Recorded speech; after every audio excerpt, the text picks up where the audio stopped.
अस्सलाम वालेकुम students, welcome to my YouTube channel easy solutions of mathematics. आज की वीडियो में हम लोग स्टार्ट करेंगे अपने एसएल सिस्टम वाले चैप्टर की, जो हमने प्रूफ किए हैं उसकी इलस्ट्रेटिव एग्जांपल्स। इससे पहले मैं आपको सारे इसके इंपॉर्टेंट जो प्रूफ्स हैं, जो बहुत ज़्यादा इंपॉर्टेंट है और पेपर में आने के उनके चांसेस हैं और पेपर में आए भी हुए हैं, वो मैं करवा चुकी हूँ। वीडियो सारी प्लेलिस्ट में मौजूद है, नहीं देखी तो जाके मेरे चैनल पर प्लेलिस्ट में देख सकते हैं। आज हम एग्जांपल स्टार्ट करेंगे। सबसे पहले एग्जांपल वही है जो मैंने आपको स्टार्टिंग में ही कुछ एग्जांपल्स करवा दी थी कि किस तरह से हम लोग सेकंड ऑर्डर डिफरेंशियल इक्वेशन को चेंज करते हैं एसएल में। सेम वही चीज़ है इसके अंदर। अगर आपने वो वीडियोस भी नहीं देखी तो आप उनमें देख लें, मैंने सारे फार्मूलाज वगैरह एक्सप्लेन किए हुए हैं उनके अंदर। आपको सारी डिटेल्स जो हैं वो इस वीडियो में मिल जाएंगी। जिस तरह से ये यहाँ से सिर्फ ए नोट निकाला, A1 A2 A3, और देन हम लोगों ने म्यू के फार्मूले, P of x Q of x के सारे आर ऑफ एक्स के फार्मूलाज निकाल कर सिंपली पुट कर देने हैं ये एसएल इक्वेशन के अंदर, और हमारी एग्जांपल आ जाएगी। अब जो आगे से एग्जांपल से स्टार्ट हो रही है ना, वो find eigen values and eigen function of the regular SL system. अब ये वो एग्जांपल्स हैं कि जो इतनी डिटेल में सॉल्व नहीं हुई, बल्कि बुक पे तो उन्होंने बिल्कुल ही उसको शॉर्ट फॉर्म में इतना सही से सॉल्व किया ही नहीं हुआ। तो इसकी बेटर अंडरस्टैंडिंग के लिए एसएल इक्वेशन को सॉल्व किस तरह से करते हैं, ये मैं आपको अब ये वाला एग्जांपल एक्सप्लेन करके डिटेल में करवाऊंगी। एग्जांपल क्या, find the eigen values and eigen function of the regular SL system. ये हमें जो है वो इक्वेशन दी गई है, साथ ही बाउंड्री कंडीशन है। तो जी एग्जांपल है जो मैंने रजिस्टर के ऊपर लिखी है, और अब हम इसको सॉल्व करेंगे। सबसे पहले आपने इनको 3 केसेस में सॉल्व करना है। एसएल सिस्टम में हमने एग्जांपल्स को क्या करना है, 3 केसेस के अंदर सॉल्व करना है। केस 1 होगा हमारा लैम्डा इक्वल टू 0, यानी कि हमने इसके अंदर लैम्डा को देखना है कि लैम्डा जब 0 होगा तो क्या होगा, अगर लैम्डा लेस देन 0 होगा यानी नेगेटिव होगा तो क्या होगा, और लैम्डा अगर ग्रेटर देन 0 होगा तो क्या होगा। तो केस 1 जो है वो हमारा लैम्डा इज इक्वल टू 0 होगा। इसके अंदर बेसिकली हमने आइगन वैल्यूज़ और आइगन फंक्शंस जो हैं वो फाइंड करने हैं, और हमारी जो आइगन वैल्यू है वो क्या है, लैम्डा है। तो अगर लैम्डा 0 यानी आइगन वैल्यू 0 हो, तो हमें पता करना है कि क्या ज़ीरो हो सकती है। तो वो उसकी कंडीशन है, वो किस तरह से है कि लैम्डा को हमने सबसे पहले ज़ीरो ले लेना है। गिवन इक्वेशन हमें ये है, इसके अंदर लैम्डा को कर दें ज़ीरो, तो हमारे पास आ जाएगा y double dash is equal to 0। उसके बाद अगर हम जब इसको फर्स्ट टाइम दोनों तरफ इंटीग्रेशन अप्लाई करेंगे तो एक डेरिवेटिव खत्म हो जाएगा, इधर कॉन्स्टेंट आ जाएगा, और 2 दफ़ा इंटीग्रेशन करेंगे तो y is equal to a x plus b हो जाएगा। ये चीज़ आपको पता होगी। इसको एग्जाम्पल नंबर 1 कह लेंगे हम। देन हमारी जो फर्स्ट कंडीशन है, बाउंड्री कंडीशन, वो हम इसके ऊपर पुट करेंगे। Y of zero is equal to 0, y of zero is equal to a into 0 plus b is equal to 0, यानी बी यहाँ से 0 आ गया। उसके बाद हम लोग जो दूसरी है वो है y of pi is equal to 0, यहाँ से वाई ऑफ पाई हम लोगों ने पुट किया, यहाँ से हमारे पास इक्वेशन बन गई ए पाई प्लस बी। अभी अभी ऊपर हमने बी को क्या निकाला है, 0, तो यहाँ पे बी की जगह 0 पुट करूँगी तो ए भी क्या आ जाएगा, 0। तो जब ए भी 0 बी भी 0, तो वाई में हमारे पास ऑटोमेटिकली जो है वो वाई भी क्या आ जाएगा, 0 आ जाएगा। सो ट्रिवियल सोल्यूशन आ गया हमारे पास। सो ट्रिवियल सोल्यूशन अगर आ जाएगा तो हमने कह देना है so lambda is equal to 0 is not an eigen value for differential equation, यानी कि आइगन वैल्यू नहीं है। Next come forward to case number 2।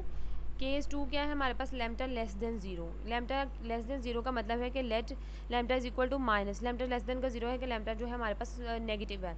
तो हमने इसको लेट करना है। हर केस में आपने बिल्कुल ऐसे ही केसेस को लेकर चलना है। इक्वेशंस डिफरेंट आ जाएंगी, बाउंड्री कंडीशंस डिफरेंट आ जाएगी, बट आपके केसेस में बिल्कुल कोई फ़र्क नहीं पड़ेगा। यही वाला कोई डिफरेंस नहीं आएगा। इसी तरह से आप लोगों ने पहले लैम्डा को 0 रखना है, लेस रखना है। थोड़ी सी वो बीच में क्रिटिकल भी थोड़ी सी आएंगी एग्जांपल्स जो आपको शायद प्रॉब्लम कर सकती हैं, लेकिन मैं आपको सारी तरह की करवाऊंगी ताकि आपकी अच्छी प्रैक्टिस हो जाए। लैम्डा लेस देन 0 है तो let lambda is equal to minus mu square, हमने उसको कह दिया नाउ। ये हमारी गिवन इक्वेशन है, इसमें हम लोगों ने लैम्डा की जगह पे माइनस म्यू स्क्वायर को कर दिया है पुट। अब हमने क्या किया, इसको डिफरेंशियल में चेंज कर दिया, D square minus mu square आ गया, वाई को नहीं लिखते, ये आपको पता ही है। D is equal to plus minus mu, ये हम लोगों ने लिख दिया। अब देखिए हमारे पास के डिफरेंशियल के अंदर मतलब प्लस माइनस म्यू आ गया है।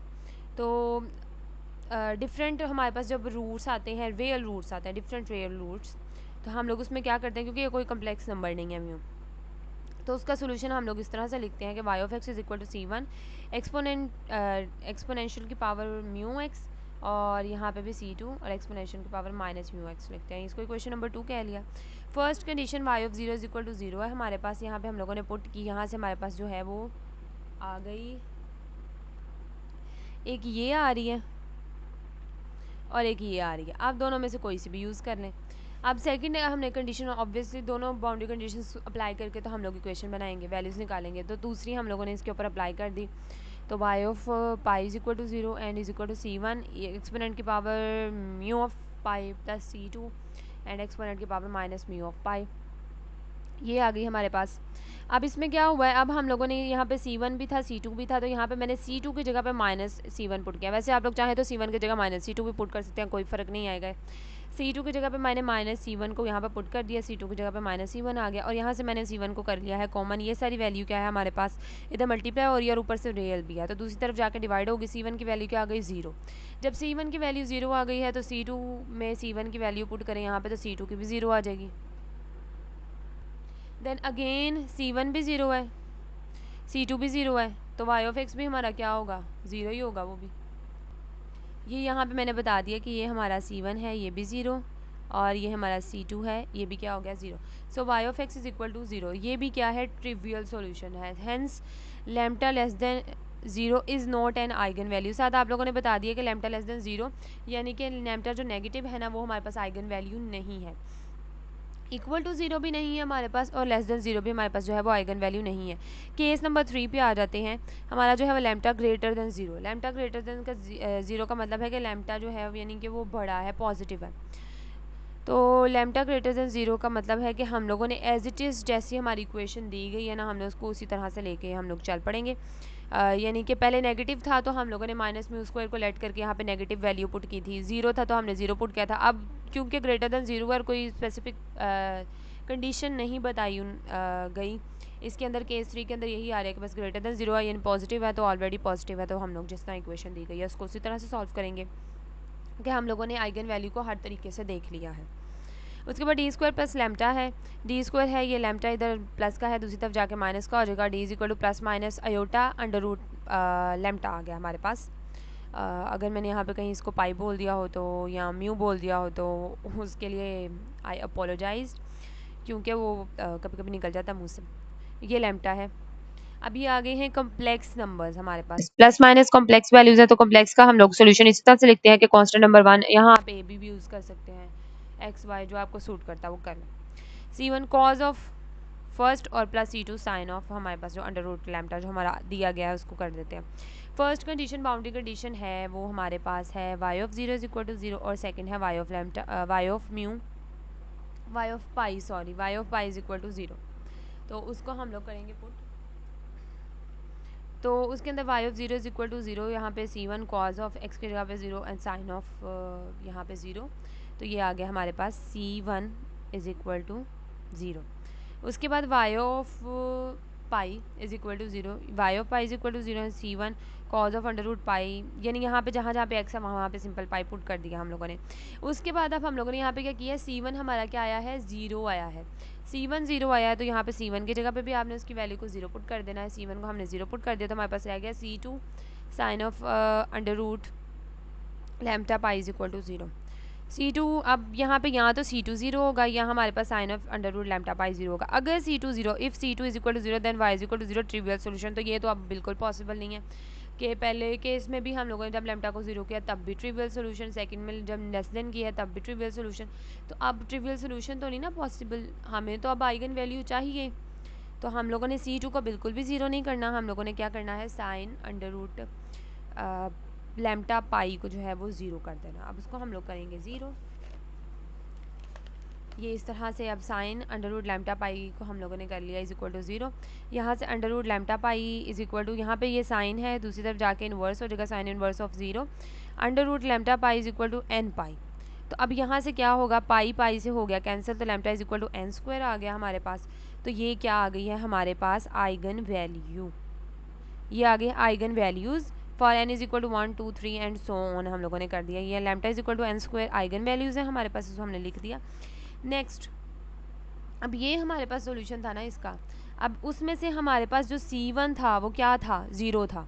c1 0 था, और ये जो चीज़ हमारे पास फिर y of x is equal to c2 sine of under root lambda x बची थी हमारे पास।